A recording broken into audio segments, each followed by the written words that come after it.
بسم اللہ الرحمن الرحیم۔ السلام علیکم ناظرین، ڈیجیٹل پلیٹ فارم سے میں ہوں آغا نثار۔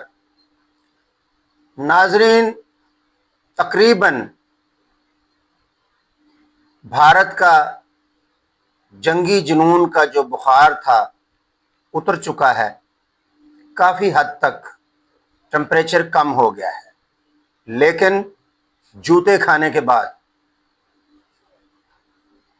جنگ بندی کا کوئی مستقل معاہدہ نہیں ہوا، یا دونوں فریقوں نے جو جنگ میں شامل تھے بھارت اور پاکستان کسی دستاویز پر ابھی تک دستخط نہیں ہوئے۔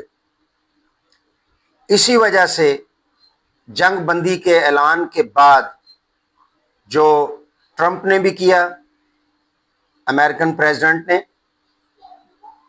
کیونکہ نریندر مودی اسے بار بار درخواست بھیج رہا تھا، منت سماجت کر رہا تھا کہ ان سے، پاکستانی ہوا بازوں سے، پاکستانی جہازوں سے، پاکستانی فائٹر جیٹ جو ہیں ان سے ہمیں بچا لو۔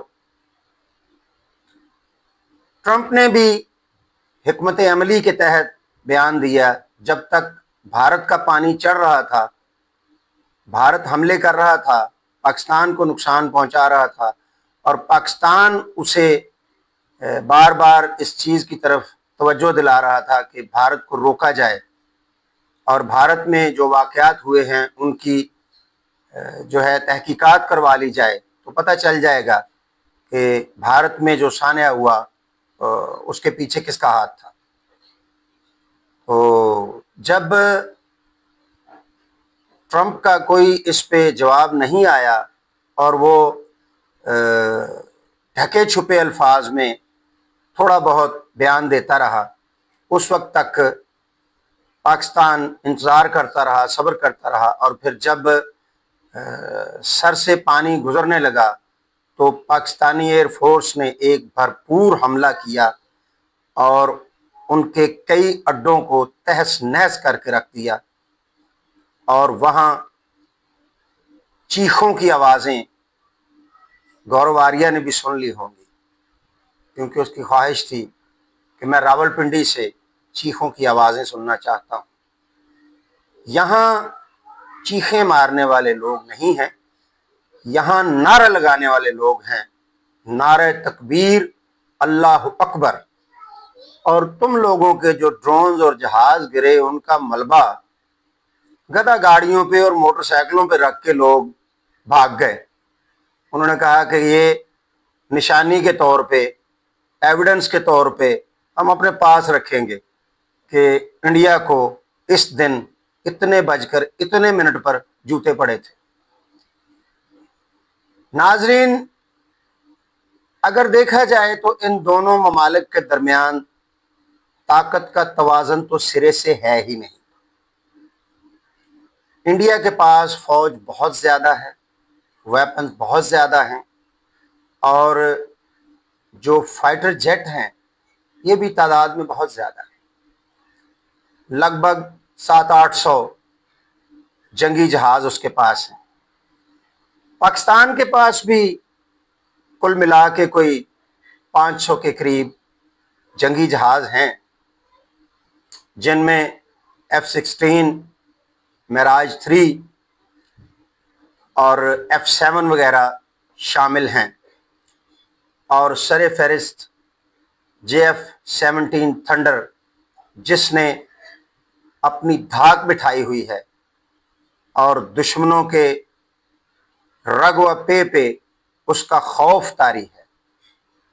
دشمنوں کی چیخیں نکل جاتی ہیں JF-17 تھنڈر کا نام سنتے ہی۔ ایک اور بات ہے کہ جنگ بندی کا اعلان ہوا اور اس کے بعد خلاف ورزی بھی ہوتی رہی۔ پاکستان نے کہا کہ بھارت نے جنگ بندی کی خلاف ورزی کی ہے، اور انڈیا کی طرف سے الزامات آئے کہ پاکستان نے جنگ بندی کی خلاف ورزی کی ہے۔ جب تک جو فریق اس میں شامل ہیں، جو لوگ اس میں شامل ہیں، وہ بیٹھ کر بات کر کے ایک حکمت عملی کے تحت قوانین کو وضع کر کے کسی دستاویز پہ، کسی معاہدے پہ دستخط نہیں ہوتے، اس پہ عمل درآمد نہیں ہو سکتا۔ اور تمام فریقین کو مل کر بیٹھ کر جنگ بندی کی مکمل حکمت عملی طے کرنی چاہیے۔ ناظرین، ایک اور بہت اہم بات جس کی طرف بار بار میری توجہ گئی ہے،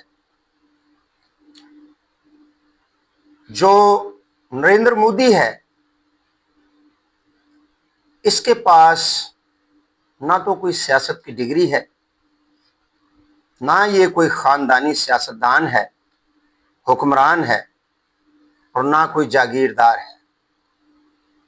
یہ بہت ہی نچلے طبقے سے اٹھ کر پے در پہ منزلیں طے کر کے بھارت کا پرائم منسٹر بنا ہوا ہے، اور اس کا اپنا ایک مائنڈ سیٹ ہے، جیسے ہر آدمی کا ہوتا ہے۔ اسے یہ تمیز ہی نہیں ہے کہ جب ممالک کے درمیان جنگ ہوتی ہے کتنے نقصانات ہوتے ہیں، اور معصوم شہری شہید ہو جاتے ہیں، ہلاک ہو جاتے ہیں، اور اس سے معیشت کو بہت بڑا نقصان پہنچتا ہے۔ بہرحال اس کا نشہ کافی حد تک اتر گیا ہے۔ جو وہ نشے میں ڈگمگا رہا تھا، اب وہ سیدھی باتیں کر رہا ہے۔ اسی طرح ہندوستان میں جو سکھ برادری موجود ہے بہت بڑی تعداد میں، میں ان سے کہنا چاہتا ہوں کہ آپ نے بہتی گنگا میں ہاتھ کیوں نہیں دھوئے؟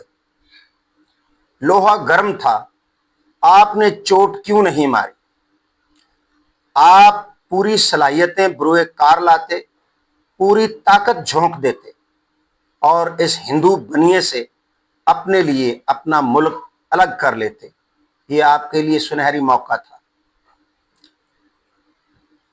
آپ لوگوں نے بہت جانیں قربان کی ہیں، بڑی تکلیفیں اٹھائی ہیں، بڑی جیلیں کاٹی ہیں۔